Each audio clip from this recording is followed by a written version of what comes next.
Saya itu alhamdulillah hafal silsilah ulama-ulama Banten.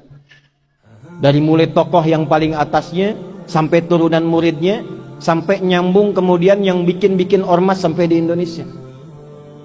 Kita ambil satu aja. Kenal Syekh Nawawi Al-Bantani?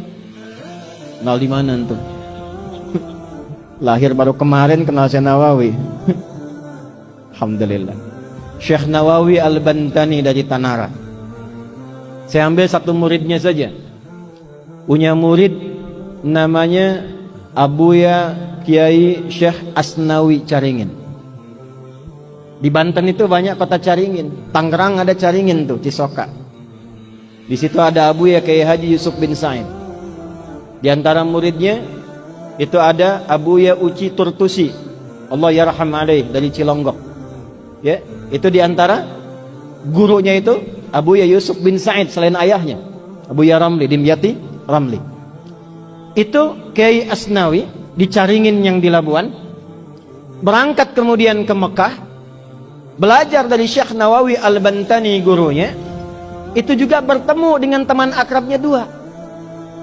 Yang dua ini kelak mendirikan dua ormas besar di Indonesia. Satu Syekh Muhammad Darwis, yang kemudian diganti namanya oleh gurunya menjadi Syekh Ahmad Dahlan. Pulang kemudian ke Nusantara mendirikan Jam'iyah Muhammadiyah 18 November 1912. Satu lagi Hadratus Syekh Kiai Haji Muhammad Hashim bin Asy'ari, yang kemudian pulang ke Nusantara mendirikan Jam'iyah Nahdlatul Ulama 31 Januari 1926. Pulang. Dan ternyata ketika dilihat semua keakraban ini nyambung di nasab.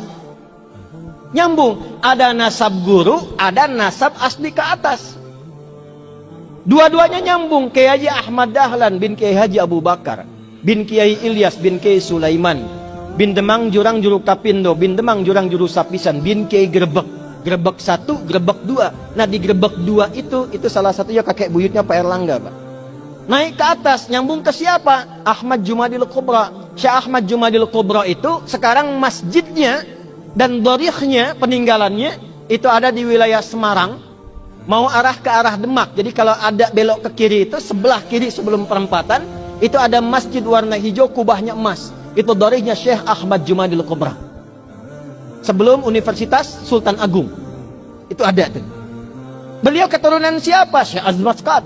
Ahmad kan keturunan siapa? Ali Zainal Abidin. Ali Zainal Abidin keturunan siapa? Al-Husain. Al-Husain siapa? Adiknya Al-Hasan. Al-Hasan siapa? Putranya Sayyidina Ali bin Abi Thalib karamallahu wajhah. Siapa beliau? Suaminya Fatimah Az-Zahra bintu Rasulillah Muhammad sallallahu alaihi wasallam bin Abdullah bin Abdul Muttalib bin Hashim bin Abdul Manaf bin Qusay bin Murrah bin Kilab bin Ka'ab bin Ghalib bin Fihir bin Malik bin Nadar bin Kinana bin Khuzaimah bin Mudrikah bin Ilyas bin Nizar bin Mudar bin Ma'ad bin Adnan bin Addi bin Adri bin Muqawwam bin Nahur bin Tarikh bin Ya'rub bin Yasjub bin Nabit bin Ismail alaihi salam bin Ibrahim alaihi salam bin Azar atau bin Nahur bin Abir bin Kinan bin Arfakhshad bin Sam bin Nuh alaihi salam bin Matushalah bin Kinan bin Anwas bin Tis bin Adam alaihi salam.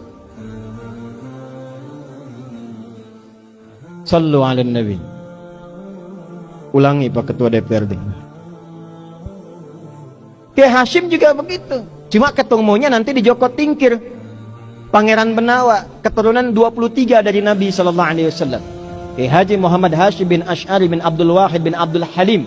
Abdul Halim dikenal dengan Pangeran Benawa, nama bekennya dikenal dengan Joko Tingkir bin Abdul Aziz bin Abdurrahman. Siapa itu beliau? Walid Raden Ainul Yakin. Siapa beliau? Anak dari Sunan Giri. Nyambungnya lagi ke atas seperti nasabnya Kiai Haji Ahmad Dahlan.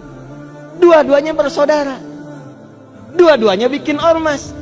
Dua-duanya punya teman akrab, Syekh Asnawi dari Caringin, Banten, menularkan murid-murid. Di antaranya ada yang di Tangerang juga. Di Ciputat ada Ustadz Mehmet. Jakarta Kiai Haji Ahmad Khatib. Ya, itu menantunya. Istrinya itu Ratu Iyot namanya. Ya, turun itu di antara sekian banyak. Pakunya di mana? Banten. Dari situ kemudian nyambung sampai turun kemudian nasab-nasab itu tersambung sampai tuan gurunya dari nasab tariqahnya Syekh Abdul Qadir Al-Jailani. Dari nasab kepemimpinannya sampai ke Prabu Siliwangi. Punya 3 orang anak. Abdullah Iman dikenal dengan Walang Sungsang, Syarifah Mudaim, Kemudian satu lagi siapa? Raja Sengara. Syarifah Mudaim berangkat dengan kakaknya Abdullah Iman ke Mekah. Lalu bertemulah di situ dengan Syarif Abdullah. Syarifah Mudaim menikah dengan Syarif Abdullah, melahirkan Syarif Hidayatullah. Pulang kemudian ke daerahnya, bertemu dengan kakeknya Prabu Siliwangi, diberi daerah di Gunung Jati, dikenal dengan Sunan Gunung Jati. Punya anak-anak, anak pertama laki-laki Muhammad. Anak perempuannya dinikahkan dengan Panglima Pasai, dikenal dengan Fathullah atau Faletehan. Menikah kemudian, lalu bertugas di wilayah kemudian dikenal dengan Batavia, membebaskan Batavia dari kungkungan penjajah pada saat itu di bulan Juni 1527. Makanya sampai sekarang milad Jakarta itu di Juni. Maka kemudian dirubah namanya, diambil dari surat Al-Fatah. Ya, surah ke-48 ayat pertama. Inna fatahna laka fatham mubina. Fatham mubina itu bahasa lokalnya disebut dengan Jayakarta, disingkat menjadi Jakarta. Dari keseluruhannya turunlah kemudian Maulana Hasanuddin. Maulana Hasanuddin kemana? Di Banten.